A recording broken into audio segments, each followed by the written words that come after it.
bölgesinde enkaz altında bulunan 3 kişiden bir vatandaş evlilikler yerini tespit edildi. Şu anda o vatandaş enkaz altından çıkartılıyor. Çok büyük uğraş verildi.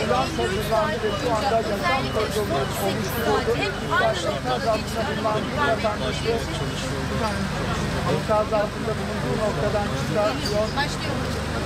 Evet, şu anda çok büyük uğraş verildi 53 saat boyunca.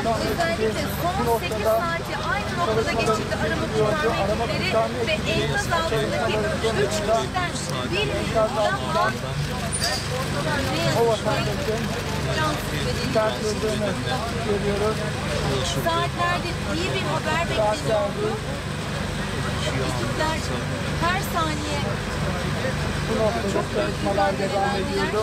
İyi bir haber almak için umutlar hiç kaybedilmemişti ama 2 ayrı noktadan ekipler vatandaşa ulaşmaya çalışıyordu. Enkaz altındaki çalışmalar sürecinde şu devam anda ediyor. Ümit Mahallesi'ndeki Enkaz altında bulunan enkaz 3 kişiden bir vatandaşın yerini tespit ettikleri ekipler daha önceki yayınımızda da belirtmiştik. O vatandaşa ulaşmak için yoğun bir mücadele söz konusu bu noktada. Ekipler şu anda o vatandaşa ulaştılar ve ambulansa alındı o vatandaş.